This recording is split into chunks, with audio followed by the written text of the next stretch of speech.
I'm Mark Halperin. And I'm John Heilemann. And with all due respect to Ross and Rachel, you've got nothing on Trump and Ryan.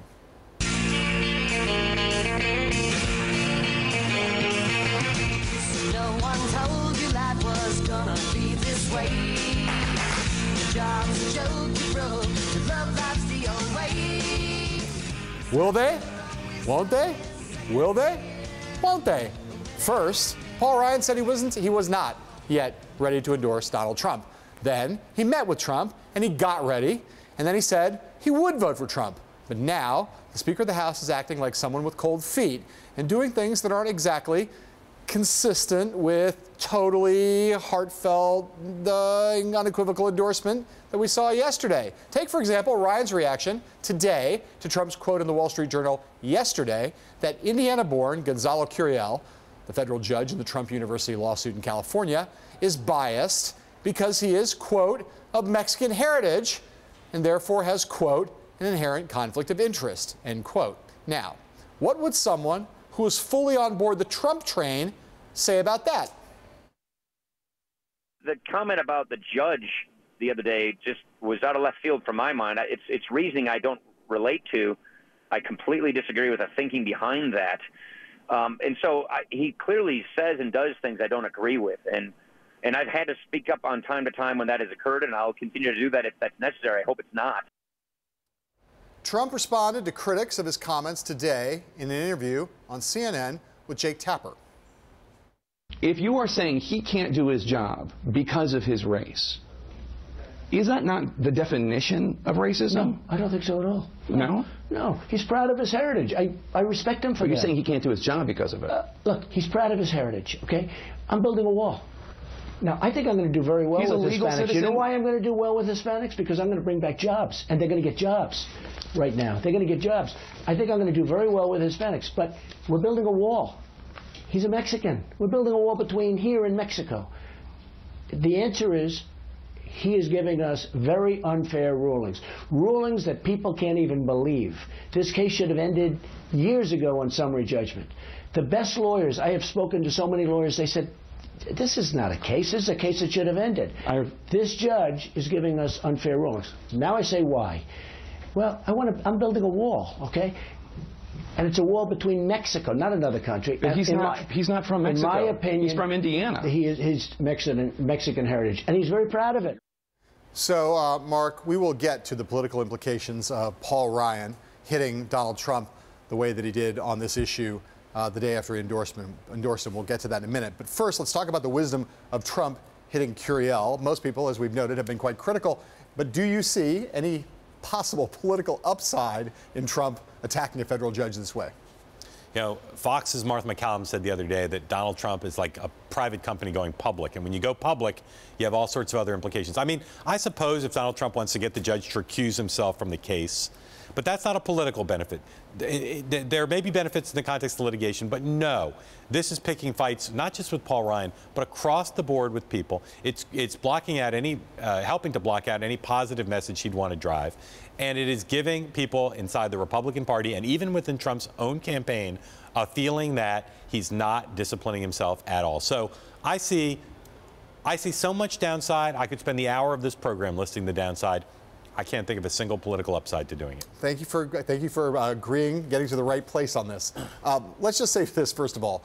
When Trump does what he did in that Tapper interview, and he did it over and over again, he kept calling Curiel a Mexican, right? It is not even dog whistle politics. It is just pure racial politics. No, it's not racial. It's racial politics. It is. Mexico is not a race. It doesn't matter whether Mexico's a race. It's stirring up racial animus about people who don't like Hispanics and illegal immigrants coming across the border. That's what he's doing. He's ringing the bell for them every time he does it. He's not Mexican. He was born in Indiana, okay? And eventually you can get Trump to acknowledge that he's Mexican-American. It's his heritage, but that's what he's doing here, right? Then on top of that, he's a potential President of the United States who has issued, over the course of the last week, vague threats saying that the judge should be investigated. It's wildly inappropriate. And yes, of course, there are no political benefits to this. And I'm sure his team is beating its head against tables as they watch him blow news cycles behaving in this way that is, again, both, I think, racially tinged and also really wildly inappropriate things to say about a federal judge by someone who could be president of the United States. It's certainly racially tinged. I just make the point Mexico is not a I'm fully aware that Mexico is not a race, but you can invoke things like that to stir up racial animus, regardless of whether Mexico's a race or not. There's a lot of things that happened this week that would lead one to believe that Donald Trump is, by his own actions, decreasing his chances of being president. And this is one of them. And again, I could see within the context of a legal fight, or if he's looking for attention, this could be a positive thing. But in the context of trying to get elected president of the United States, I have racked my brain today.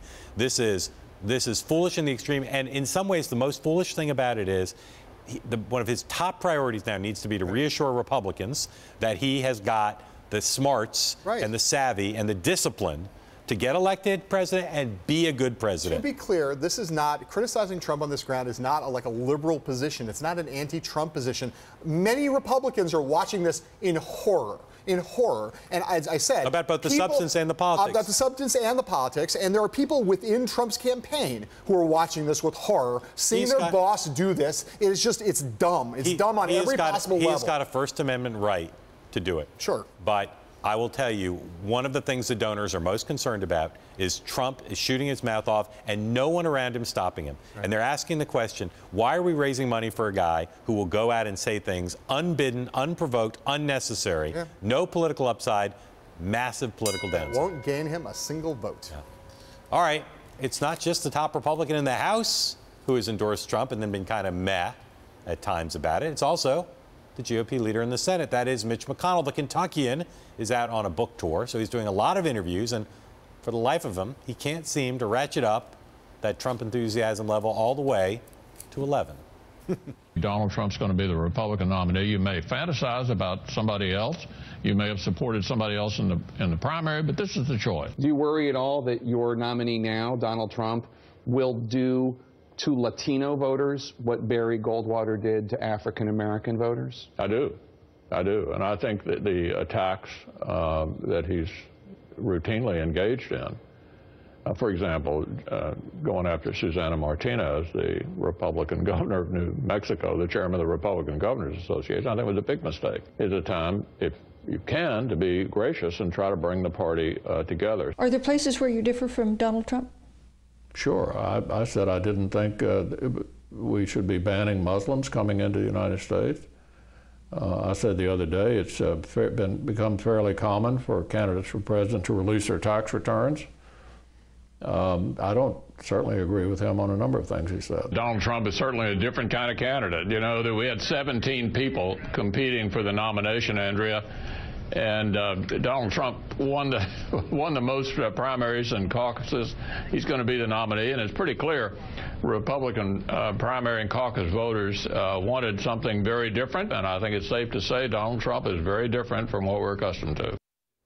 So not the most enthusiastic embrace possible. John, does this lukewarm backing from McConnell and Ryan matter to Trump's chances of winning?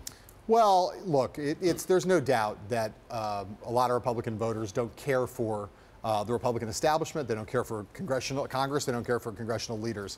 I don't think that those two guys, one way or the other, will move votes. Again, will move votes one way or the other when it comes to Election Day. But one of the things that Trump needs, especially given all the trouble he gets into, is he needs defenders. He needs people in the party who will step forward and defend him when he's under attack. Those two guys do not seem to have much of a stomach for it right now.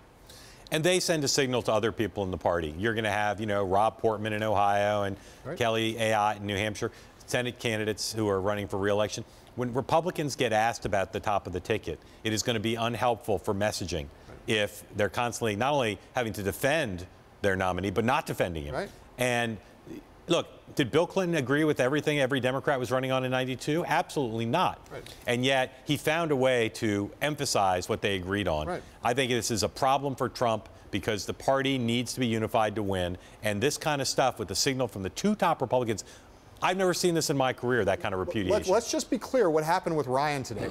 Ryan was not asked about the judge. Ryan brought up his criticism of Trump about what he'd said about Curiel unbidden, which, again, the day after endorsing him, Ryan sent a very clear signal the next day by raising it on his own that he still maintains, although he says he's going to support Trump, he maintains the right to criticize Trump going forward whenever he thinks that Trump has stepped out of bounds. And again, that's not just not defending Trump. That's being in the cheap seats, still hurling criticism at him. In those McConnell exchanges we showed, he could have answered many of those questions without criticizing Trump, and yet he chooses to criticize.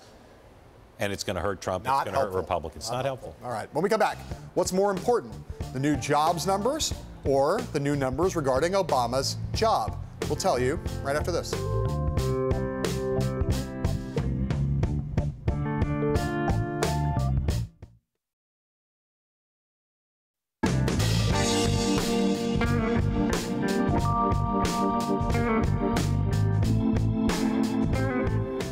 In the Obama White House and in the Clinton campaign in Brooklyn, there are two numbers that get a lot of attention. The number of jobs that are added to the economy every month and President Obama's job approval rating. Today, one of those numbers came out and it's not so great. The economy added only 38,000 jobs last month, according to the Department of Labor. That is well below expectations, even what the administration was hoping for. It is the worst monthly job gain since 2010. Donald Trump noticed the number too. He called it a, quote, bombshell. But there's another important number that's been doing much better on the Democratic side, the president's job approval rating.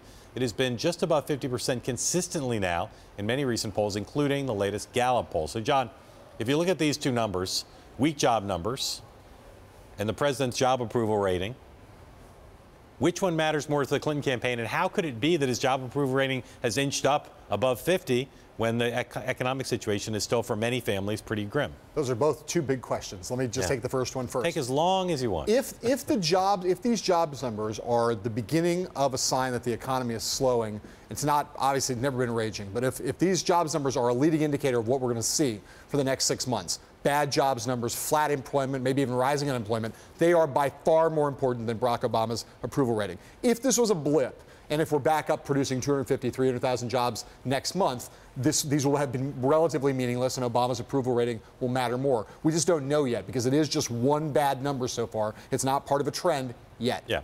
If his job approval rating stays around 50, and if the jobs numbers stay weak, not this week, I don't think anybody, I think the administration argues they're aberrational for a variety of reasons. Right. If it stays weak, I think the winner of the election will be the person who makes a more compelling case that they've got a way to make the economy grow faster. President Obama inherited a bad economy, but no one is happy with this level of job growth. And I think the slower growth, these kind of job numbers, open the door to the candidate of change more than the candidate of continuity. Hillary Clinton can say all she wants, she's going to build on the success. But jobs numbers, I agree with you, bad job numbers are going to matter more. Although 50% approval rating is pretty good. So to answer the second question, why has the approval rating gone up when the world is still a pretty messy place and the economy here is still doing poorly? I'll give you two answers. Donald Trump and Hillary Clinton. You see the circus that has been the Republican nomination fight, the semi-circus that the Democratic nomination fight has been. Two presumptive nominees at historically high levels of unpopularity.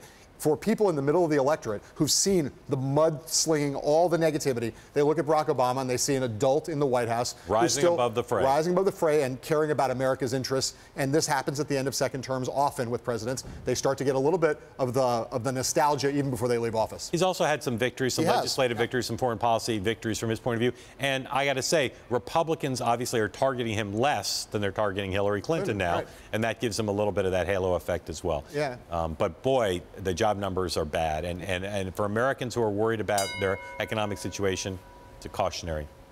All right, coming up, what is up with the Republican Party? Michael Steele, the former chairman of the party, and Kellyanne Conway help us sort it all out after this.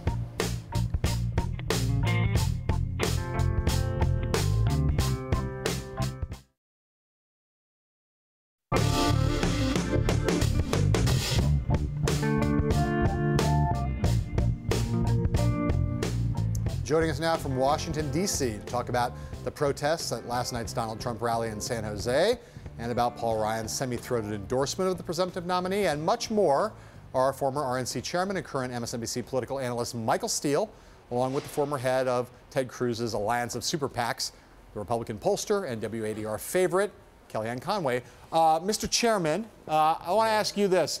A lot of people watching the images last night from that Trump rally in San Jose. Not the first time we've seen those kind of clashes outside. who's to blame, and what would you advise the Republican nominee, whether you blame him or not, what would you advise Donald Trump to do to try to deal with these images, which are not pretty and certainly not helpful for anyone involved? Well, let's start with that. I think I would, right out of the box, advise him that he needs to send out the message very clear, as we've seen and heard others do, that this is not the way democracy proceeds. This is not how we engage in political discourse. There will be people who disagree with us. There will be people who disagree in a way that they want to express that openly, and they have a right to do that. But violence is something altogether different. And we will not tolerate it as a campaign because we don't tolerate it as a nation. And I think if he sets that message, then it takes away the sniping and the backbiting if something happens and go, well, Donald Trump's attitude, his message, his words have already condoned this. So that takes care of that, I think, or begins to. In terms of what happened last night, it is very clear that there are others out there that want to stoke these passions and these flames. They're not necessarily Sanders supporters or Hillary Clinton supporters. They're agitators. They're people who are going to these events looking for a fight. The third part of it, though, is the police, as we saw, I think it was last week in San Diego, they had a way of redirecting that energy. In other words, the Trump supporters, they moved through one door, and the protesters were at another. So all of these three things, I think, need to be taken in toto to understand exactly what's going on here. Kellyanne, what do you think about that? Does that all sound right to you? Do you think the Trump campaign is handling this issue well or poorly? Well, they're handling it well, but why is the burden on Donald Trump to reel in the protesters of Donald Trump? I think Hillary Clinton ought to be asked by responsible people in the media, are these your peeps? Burning American flags, charging at the police, taunting the police, jumping on cars yesterday, throwing eggs at people. And in some cases, if you go pull the tape, you'll see the man with all the blood across his skull, people being attacked and assaulted. I mean, the media were all aflutter when a female reporter had her arm grabbed. We got gazillions of hits on that, but we can't get Hillary Clinton or Bernie Sanders or Debbie Wasserman Schultz, frankly, to avow or disavow these protesters who were there against Donald Trump. Why is it solely the responsibility of Trump to reel in protesters of Donald Trump? You're absolutely right. The onus shouldn't be on him. And just to be clear, Hillary Clinton just a few minutes ago did denounce this activity and violence at the rallies, as her chairman did last night. But you're absolutely right. The onus on this one should not be on Mr. Trump. Kellyanne, let me ask you about what we were talking about earlier, which is Trump's comments on this federal judge. Do you see any upside to his criticizing this judge and continuing to refer to him as a Mexican, even though he's not someone who's a Mexican, but someone born in the United States? I don't appreciate personal insults that are based in gender, race, ethnicity, disability, religion, of course. But I will say that you're asking me if there's an upside in him attacking the judge or showing that the judge has a bias against him. Maybe, only because that's part of Donald Trump's narrative, which is I'm not politically correct, and I want a more accountable, more transparent system that works for we the people, that does not benefit, that's not rigged and corrupt and benefits a bunch of insiders. And if he shows the judge has it out for him and has a vendetta for him, it's inappropriate for any judge. I'm not talking about this judge. It is inappropriate for anybody on the bench to try to litigate a case publicly. And they're really just supposed to keep their own counsel, so to speak, behind closed doors. So it's really not healthy to see this being litigated out in the press whatsoever. Well, but the judge isn't doing that. Donald Trump is doing that. The judge hasn't said anything, as far as I know, outside the bounds of normal judicial activity. Do you know of something I don't know about? Well, maybe, maybe not. I would go to something that was said recently in terms of people speak privately in private gatherings that are reported on or that are related back to folks where snarky comments are made.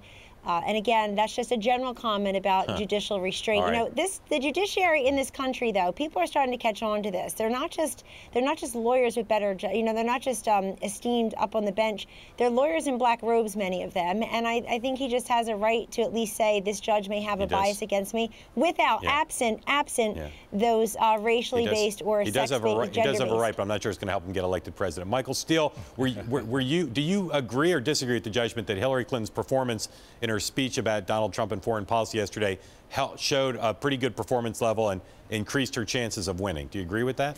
Not so much on the latter part, but on the first part, absolutely. I thought it was a very well done speech by Hillary Clinton. Now, it didn't do a lot in focusing on foreign policy, but it did establish a narrative that she wants to establish with Donald Trump. She wanted to do the slicing and dicing directly, and she did it, I thought, fairly effectively. But here's the rub. How do you sustain that over the next 5 or 6 months? This is June. No one's really paying attention. That speech was a speech to the foreign policy community, the political intelligentsia on the right and the left, to sort of say, hey, take a look at me. I've got something to say about this crazy man, Donald Trump. The question now for the Hillary Clinton campaign is, how do they make this thing work? How do they establish this narrative so that rank and file, blue collar, everyday folks see what she sees and appreciates what she appreciates in a way that will benefit her in November and take down Trump in the meantime? I just don't see that part of the narrative coming together at this point. Kellyanne, I just want to ask you to assess the week, okay, for Donald Trump. You've got a week where he has repeatedly attacked this federal judge. At one point sort of suggested that he should be investigated, in addition to calling him a Mexican over and over again. You've got them totally mishandling, I would say, or at least certainly not handling in an aggressive way, defense on the Trump University case. You've got the press conference he gave where he attacked reporters in a kind of personal and vituperative ways. And then you've got this Hillary Clinton thing last night, which prompted Trump to basically just kind of go back to lying Hillary, crooked Hillary again. We've been wrong about a lot, the press, in judging Donald Trump over the course of last year. So I'm just going to ask you the question in an open-ended way. Was this a good week for Donald Trump, or was it, as I think most people think, a pretty bad week for Donald Trump? It was a mediocre week for Donald Trump, but you're also admitting from your list there, John, a number of things that went his way. There are a couple new super PACs that have been formed that everybody expects will have the same kind of juice as the very impressive fundraising list that you covered on your show last Tuesday of bundlers, of hard dollar donors. He actually, Donald Trump is something that Hillary Clinton has never been. He's the presidential nominee of his party, and that ain't nothing, folks. The idea that, well, she will be or she will, she's still fighting Bernie Sanders in California. He's got the momentum. There's talk afoot that he's expanding into other accoutrements of a mature campaign, everything that he'll need to do. So I think if you cherry pick the list, it looks like a mediocre list. But I think your last point, where he's calling her crooked Hillary, and we're shining a light on these animal protesters who, although it is their right to do that, they don't have a right to assault people with eggs and with their fists and with objects that bring you to bleed. And Donald Trump, I read today in USA Today, Donald Trump said, leave them alone. Don't hurt them. He himself has changed his rhetoric towards these protesters. But again, just to be clear, Kellyanne, nobody's saying that those protesters are pro-Hillary Clinton voters, and no one's suggesting that Hillary Clinton supports them. Again, she criticized them just now on television, so it was kind of unfair to try to tar them with the brush of being somehow affiliated with Hillary Clinton. I think it's incredibly unfair to say it's Donald Trump's responsibility to rein them in. I never said that. Okay, the entire segment started with, don't you think, is Donald Trump's campaign doing a good enough job telling these protesters to stand down? How the campaign was handling the optics of a thing that's been a repeated thing that's coming up in their campaign. I just don't want people to be hurt. I Totally agree. And John, looking at Cleveland, I am very concerned. I would not bring my children there. Kellyanne, we got to go. Because I think I'm sorry, I don't mean to cut you off. We got a hard break here. Kellyanne, Michael Steele, Kellyanne Conway, thank you, and we will be right back.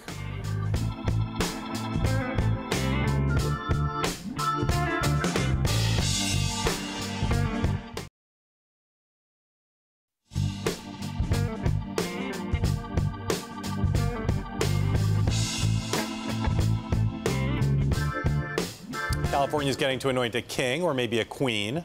3 NBC News correspondents following each of the remaining campaigns out in the Golden State. Join us now from Fairfield, covering the Bernie Sanders campaign, Chris Jansing. From Los Angeles, covering the Clinton campaign, is Kristen Welker. And covering Donald J. Trump billionaire, Katie Tur, who is in Redding, California. We'll start with Kristen Welker. Hillary Clinton out there now for the duration, along with her husband. Just talk about how the campaign seems to be feeling in the wake 24 hours later of what has been a widely well-received speech. Well, I'll make 2 points, Mark. The first one is they're feeling really good about the speech yesterday. They feel like it was a real moment for Secretary Clinton. Some people are calling it a turning point. One official telling me it's not a turning point, but it certainly was a significant marker. It was certainly the sharpest attacks we have seen from her against Donald Trump. And she managed to do, I think, what a lot of the GOP primary challengers of Donald Trump failed to do, which is to mock him while at the same time taking his policy proposals very seriously seriously. So she had this sort of takedown of each one of his policy proposals. And this was the speech a lot of Democrats were waiting for her to give. So I think the party is feeling invigorated. But the second point is about California and about the primary. She will likely wrap up the nomination whether or not she wins California. But this is a really significant state, because if she wins here, then she takes away Senator Sanders' last argument, really, for staying in this race. One official telling me it's going to be very close in California. They're clearly nervous about their chances here, and that's why she upped her visit here by a day and essentially scheduled all of these events, this 5-day campaign swing. She's crisscrossing the state. Former President Bill Clinton here as well.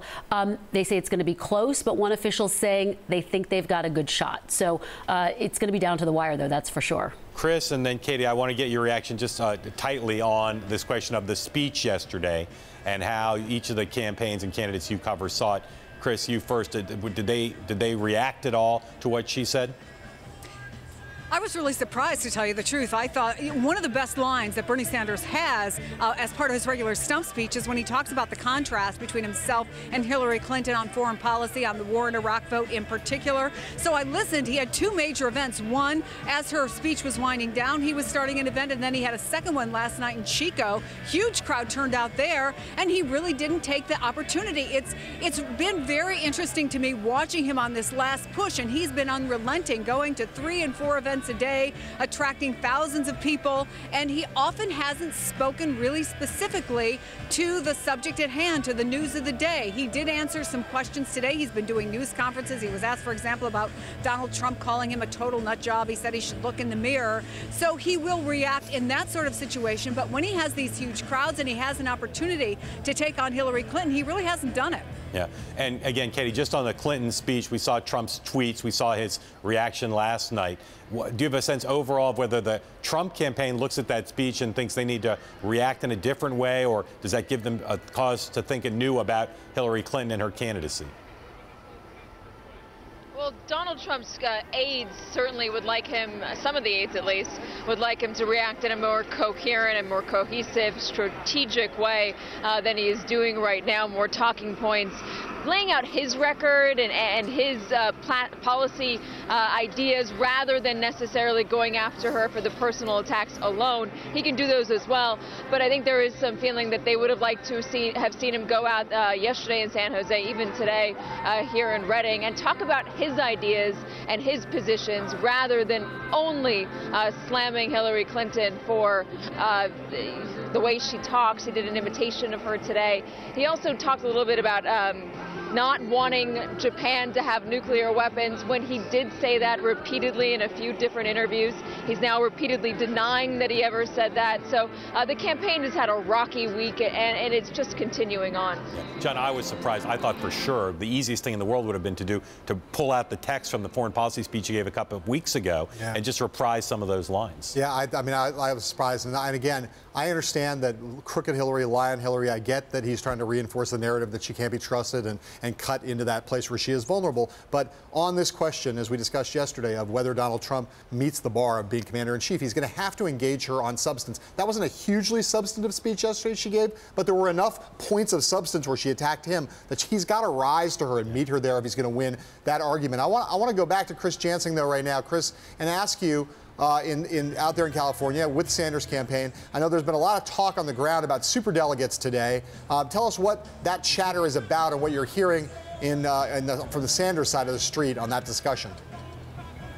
Yeah, we heard from Jeff Weaver on MSNBC earlier today, and he, again, pushing back really hard. In my conversations with top aides and with Bernie Sanders himself, not only did they push back against the whole idea of, superdelegates being, out there for Hillary Clinton, that it is going to be decided on Tuesday night, but yesterday when he had a press conference, and I really pushed him on superdelegates, and I said, you're going to need to turn 300 plus superdelegates. He simply said, I've answered the question, and he walked away. This is the math of it, while they understand it, they feel as though other people don't understand what they're doing, which is drawing crowds, getting people to say we need an alternative, and that he really believes that if he wins California, he can go and make arguments to those superdelegates, even though there hasn't been at this point any indication that there are massive numbers of superdelegates waiting to make a turn. And let me just make one more quick point. Yesterday, I talked to one of his most high-profile surrogates, Susan Sarandon, and she said very matter-of-factly that things would change when Hillary Clinton got indicted. When I pointed out to her there was no indictment or any proof that there was going to be an indictment, she basically dismissed what I said. And I will say, for those who are Bernie or bust people, that's not an unusual thing when I talk to people that they truly believe something huge is going to happen that's going to change the trajectory of this, that's going to change the numbers between now and Philadelphia. Right. So, Kristen Welker, you know, it seems to me, and just injecting a little bit of analysis here into this, and I know the Clinton campaign believes this, but, you know, the argument that, regardless of who wins California, the argument that Bernie Sanders, from a position where Hillary Clinton has beaten him in pledge delegates by a couple hundred and has beaten him in raw total votes by about 3 million, that Bernie Sanders is going to be able to make an argument to superdelegates that they should overturn the will of the Democratic electorate has always struck me as slightly nuts. I know the Clinton campaign feels the same way, but why is it, if they believe that they are still so intent on winning California, deploying money, the time of the candidate, and the time of the candidate's spouse to try to win out there? Well, a couple of points. One, just going back to my initial point, she thinks if she can win this state, the most populous state, she takes away Senator Sanders' argument that he's gotten anywhere close to her in the pledged delegates. And so she essentially takes that argument off of the table that he should stay in this race. But it has to do with something else. It has to do with having a strong finish. And I can tell you, I've been talking to a lot of her surrogates, a lot of Democrats who say it's so vitally important that she competes here, that she really tries to win here so that she can head into the convention with as many delegates as possible and with a win in a state that's this big and this diverse. And that has everything to do with party unity. Because if on Wednesday Secretary Clinton wakes up and she has won California, I think you're very quickly going to see President Barack Obama, who's very eager to get into this game, endorse her. I think you will see within short order he's going to get out into the campaign trail. I am told he's very anxious to do that. And that speaks to party unity. And that's really what she's missing right now. So I think all of those things come together. And that's what makes California so vitally important for her. Katie Turley, let me ask you this question. Earlier in the show, I kind of confidently asserted on the basis of some reporting and some instinct that there were people in Donald Trump's world who are beating their heads against the wall, watching him make these comments over and over again about this federal judge in the Trump U case that we've been discussing all throughout the show. What do you know about how Trump world is reacting to seeing their boss say these things over and over again? There's a group of aides in the Trump campaign right now that are extraordinarily frustrated. They feel like they're pulling their hair out, that these comments about Judge Curiel are completely unnecessary. Sarcastically, I was told by one, it's not as if we have a Latino problem. And that is the feeling. They also feel like these are the sort of things that could take down this campaign, these unnecessary negative attacks that garner a lot of negative publicity, especially with somebody who's running for president, somebody who would be in charge of appointing his own judges, and somebody who doesn't seem to understand the separation of powers that we have in this country and the independence of the judiciary. So it's of great concern right now within the campaign in some sectors of the campaign. And there are folks in the campaign that are trying right now to mitigate some of those unfavorables with Latinos, mitigate the unfavorables with women as well, and also buoy him up when it comes to veterans. Last week I was told by an aide that they had hundreds of people who were lined up to endorse Donald Trump. CEOs that were women, Latino farmers, and decorated veterans. None of those endorsements were announced because the press release couldn't get from New York, the headquarters where Paul Manafort's team is, or in D.C. as well, to Donald Trump, who was in California, because his campaign manager, Corey Lewandowski, and his communications director, Hope Hicks, did not deliver the press releases to the candidate. There's this infighting in the campaign that seems to be making it unnecessarily hard for them to come together and find a strategic and coherent message that doesn't just include Donald Trump insulting his opponents and claiming that he's going to make America great again. Katie Tur, her finger is on the right place. The headquarters versus the road. Very big issue in the Trump campaign right now. Katie Tur, Kristen Welker, Chris Jansing, thanks to you all. Stay cool in California. When we come back, Bernie Sanders and a voice from Hollywood. Don't forget, if you're watching us in Washington, D.C., you can now listen to us on the radio on Bloomberg 99.1 FM. We'll be right back.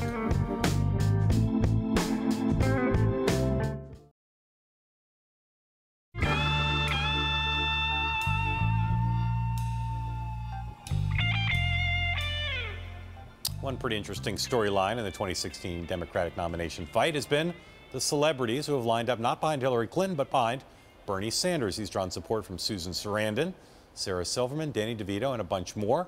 So when John and I were out in L.A. this week, we caught up with one of his Hollywood supporters, a guy who lives on Bernie Boulevard. He's the actor Kendrick Sampson, best known for his role as Caleb Habstow on ABC's How to Get Away with Murder.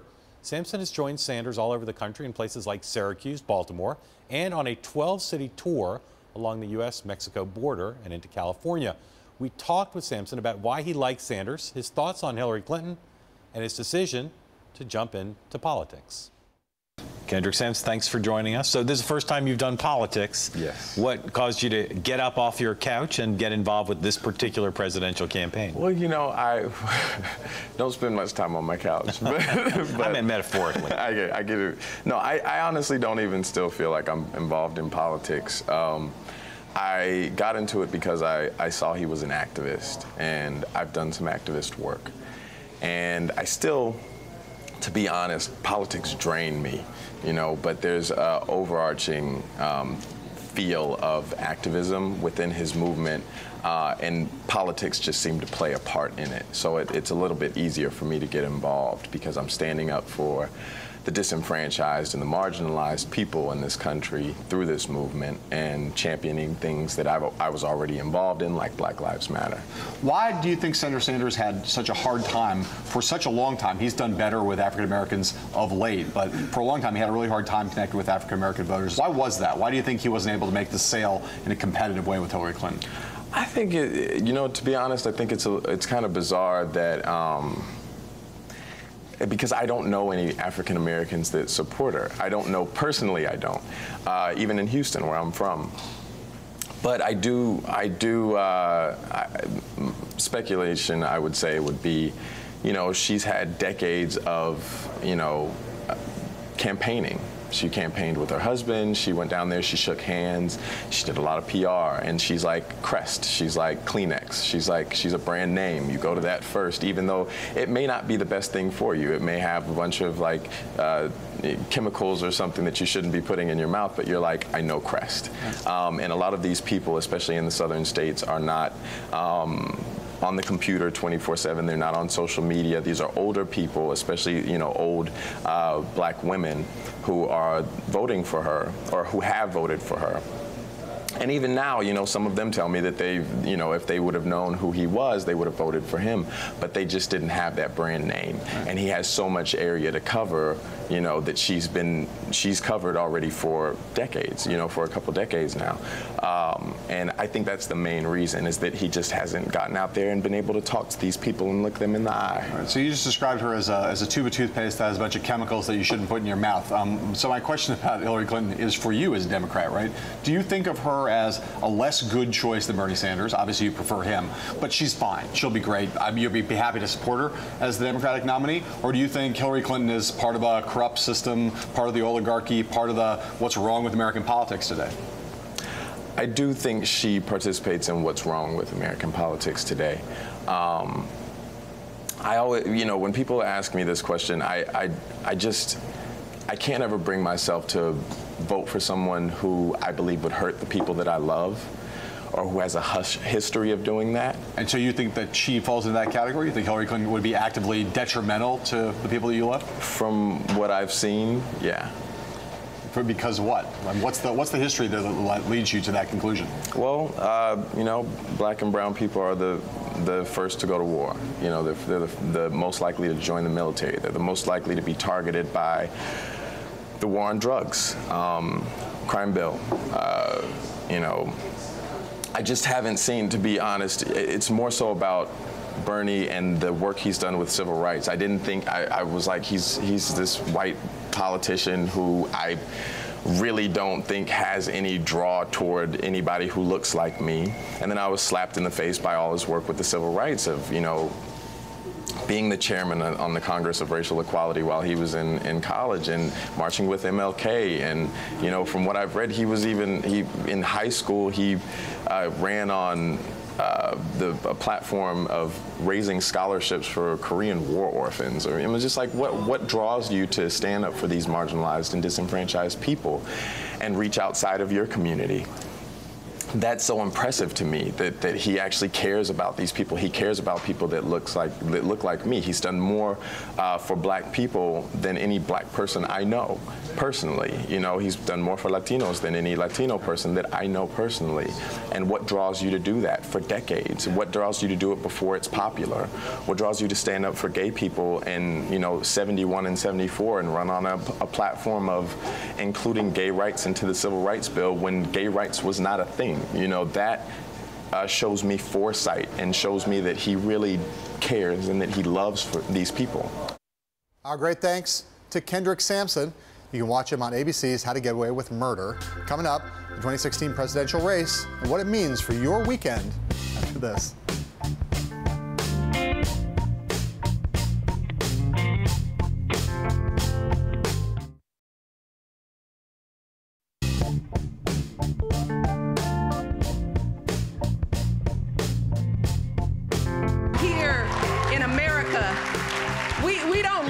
Differences tear us apart, not here, because we know that our greatness comes when we appreciate each other's strengths, when we learn from each other, when we lean on each other, because in this country, it's never been each person for themselves. No, we're all in this together. We always have been. That was First Lady Michelle Obama today, taking what is being seen as a jab at Donald Trump during her commencement speech at the City College of New York. And now we're going to do a little going back, looking at the week, and then forward into next week. This was one of the biggest weeks so far in the 2016 campaign. So let's talk about some of the moments that seems to have changed or at least impacted the race, including starting with Hillary Clinton's foreign policy speech. And of course, John, there was the David French bombshell. I will say this, David French's candidacy did not take off this week. Right, no, it's in a kind of a holding pattern. That's certainly true. Look, you saw Michelle Obama there, Barack Obama, Hillary Clinton, all going after Donald Trump in a pretty concerted way this week. Hillary Clinton's obviously the most important. There's a story in the New York Times, multi-byline with staggering quotes from Democrats cheered by Hillary Clinton's attack on Donald Trump last night. Republicans worried about it. Is that a performance she can replicate, do you think? And if she can, what are the implications? Or can't, what are the implications? She can't do it every day, but the campaign was super smart. They took her off the trail a bit so she could practice. They did a little bit of a bait and switch. They got everybody to watch the speech by saying it was a major foreign policy address, and then it turned out to be a series of attacks. I don't know that she needs to do it every day, but she has given Democrats such a shot of confidence that she can perform when needed. Yeah. So going into the convention, going into the debates, I think people will be much more confident just off that one speech. Right. And on the flip side of that is Republicans within Trump's circle and in the broader Republican world are very upset, not just with Trump's performance, but the campaigns, because they did not see a commensurate response. And let's just be clear. The question of whether Clinton could rise to this challenge performance-wise was an open question. People didn't know whether they may have seen the best of her already. Last night took it up another level. Coming forward, we got the California primary, big last final primaries of the cycle, except for the Washington D.C. one coming on Tuesday. That's pretty important. If you're Hillary Clinton and Bernie Sanders and Donald Trump looking at next week, what are you thinking about? Well, I think Tuesday night, I expect they'll both be here in New York, watching them both frame the future after the nomination fights are basically over. And then Sanders. How does Bernie Sanders? It's really going to be bigger than anything else. How does he react? He'll probably take some days down. But then, does he continue to basically campaign, or does he move towards unity? There's going to be a lot of Democrats. The drumbeat's already started. Harry Reid and others calling for him to basically get out of the race. The single most important piece of political geography next week is the 6 inches between Bernie Sanders' ears. And what happens on Wednesday morning? When he wakes up, where's his head at, and what does he do going forward? Yeah, we'll be right back.